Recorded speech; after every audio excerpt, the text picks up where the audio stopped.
Hey, what's going on everyone? It's JR Spesh here, back with another video once again. I mentioned in a previous video that I was going to do a list about upcoming games that are going to come that I'm looking forward to. So this is the list. I picked about 10 that came to mind straight off the top of my head. So I didn't put necessarily a great deal of research into this. Those are games I already know about for a little while now. So just wanted to share my little list with y'all. Okay, let's start straight away. Number one,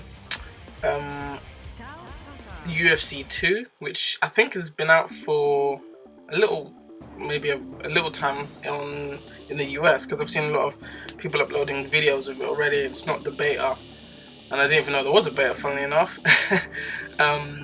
Yeah, I already have UFC 1. I really enjoyed it. I'm not really necessarily the biggest MMA or UFC fan, but I do like fighting games of all types, and I thought, okay, I'll give it a go.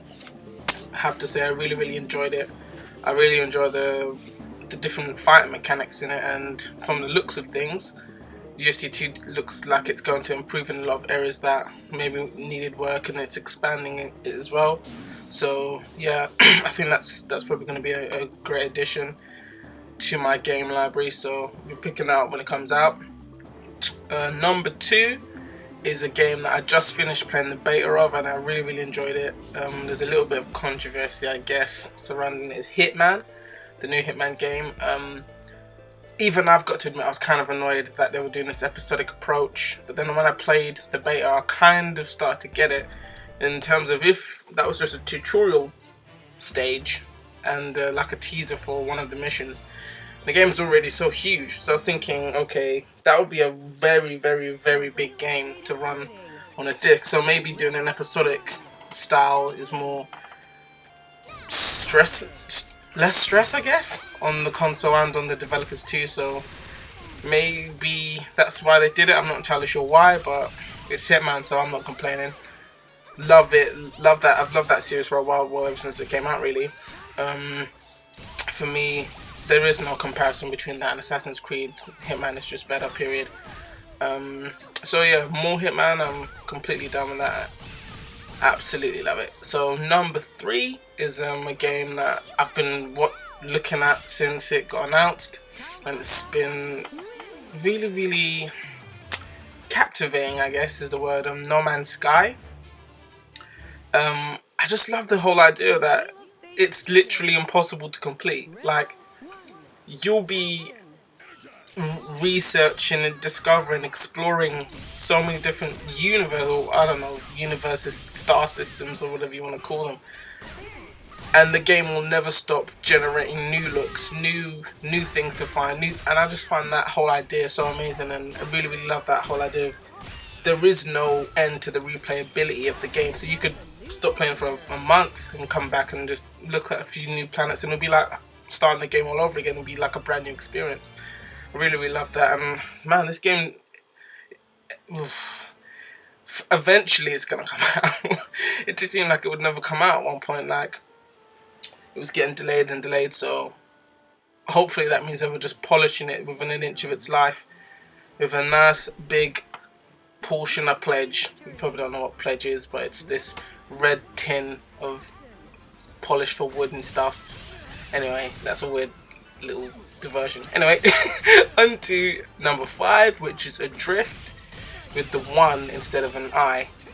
This is another game that reminds me that's a lot like No Man's Sky in terms of the sci-fi genre, and the first person exploration. I love the whole idea that it's almost like you alone on this space station, or well, what's left of it, and this whole idea that you've got to be constantly aware of where you are in terms of your survival, because if you're going out for too long without oxygen with you, you'll probably end up snuffing it. So I love that whole idea that you always got to keep that in mind, but you always want to know out or find out more about what's happened to you and what's happening in the game. So it's kind of like exploration, but you can't just become, what's the word? You can't just become oblivious to your surroundings, which I really like. It's more of a thinking person's type of exploration. Number 5 now is Mirror's Edge Catalyst. funnily enough, when Mirror's Edge 1 came out, I was not impressed. I hated the look of it. I found it really annoying. All this white and all this red and first person parkour stuff just seemed really stupid and idiotic. But then I played it, so I learned myself that you should never judge a book by its cover, because I played it and I loved that game so much. It plays so well, and even now it still looks very, very, very good graphically. So this new version, or the new game, I think it's like a prequel, like a pre-sequel type thing. I don't mind. Completely open world now, they're saying, so that's really, really cool to be able to take that whole parkour element even further, and to be able to practically go anywhere and do anything, which is really, really cool.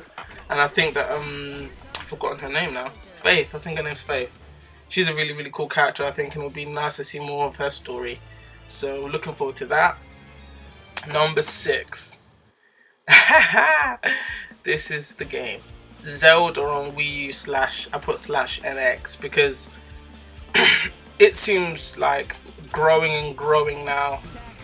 It seems more and more likely that it's going to be a game that's a dual platform release like Twilight Princess was. They didn't show it at this last Nintendo Direct, and the next big public event Nintendo are really going to be at is E3, so that has to be the point that they show it, right? And I've heard recently, I can't remember where I heard it now, that the game is near completion now, so you can't be holding back much longer now. You've got to show it off. People are practically frothing at the mouth to find a little glimpse of what this game has become since we last saw it. Super looking forward to that. Anytime a Zelda game comes, I'm looking forward to it. So, open world, wow, can't wait for that. Why is Link wearing a hood? And he looks like one kind of super cool gangster dude. That's cool. And he's got that weird ponytail. For a split second, everyone thought it was a girl. It probably isn't, let's be honest. But it would be kind of cool if that was a twist. Even the small things I remember that they showed off when they showed a little bit of gameplay. And Miyamoto and Onima was playing, and they showed like he was aiming with the horse, and the horse just kept riding. Like he didn't have to tell it to ride. Those small mechanics are just... Can't wait to just test that and play that.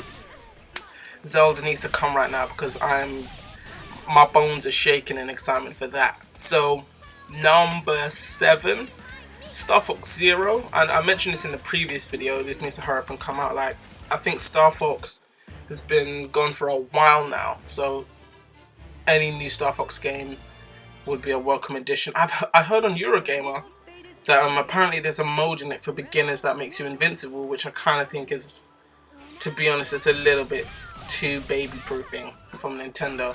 Especially considering how hard a lot of their old games are. Like, why are you baby-proofing it so much? You can make it easier, I guess, but it doesn't mean you have to make it completely to the point where you're practically just walking through the game.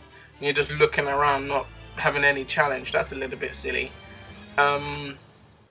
Either way though, I'm looking forward to playing it, seeing how it turns out. I think that this should be a turn for the better for Star Fox as a franchise, instead of just having this one game and then another 20-15 years down the road you have another Star Fox game. They should pick up the pace in terms of releasing new Star Fox games and new types of Star Fox games.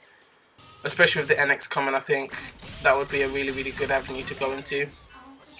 Next is a game that's coming soon, but I still need it right now. It's Fire Emblem Fates. Funnily enough, I saw the trailer for it the other day, and I didn't really know much about Fire Emblem when I was younger, but it's recently with the last one that came out on the 3DS I picked up. I really, really loved it. It's such an in-depth game. It's so amazing. Like, you can just get lost in that game for hours and hours and hours. And I'm looking forward to getting lost again for hours and hours and hours in this new one. So bring it on, Nintendo. Definitely keeping my 3DS nice and toasty. Speaking of things related to Fire Emblem, is a game I mentioned previously again in my Nintendo Direct video. Is Tokyo Mirage Sessions FE, which I think is still Shin Megami Tensei X Fire Emblem. Yeah, I was gonna say something different, but yeah, it still is. That any game coming to Wii U now that's made by Nintendo, I'm looking forward to be honest, because this is kind of the swan song, this is it moment for Wii U now. A lot of the last hurrahs are coming, and I think that game's definitely one of them. From what I've seen, the limited amount I've seen from the game already, it looks really, really interesting. Looks like a very in-depth game that I could get lost in for a very long while, waiting for this NX to turn up. So bring on Nintendo, more RPGs to you, more winning for me. Yeah, my final game on this list is Dishonored 2. Played the first game. It was given to me by my cousin. He gave me the PC edition and I really, really loved it.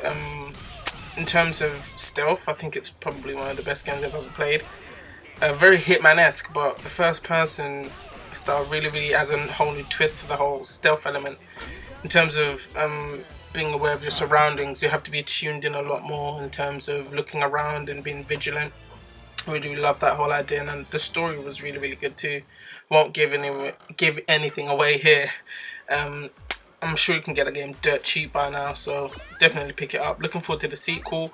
Remember seeing the trailer, I think it was last E3 or maybe the one before, I can't remember exactly, but definitely going to look, and it's a continuation of the previous story, so I think people should definitely look into the first game before they play the second one.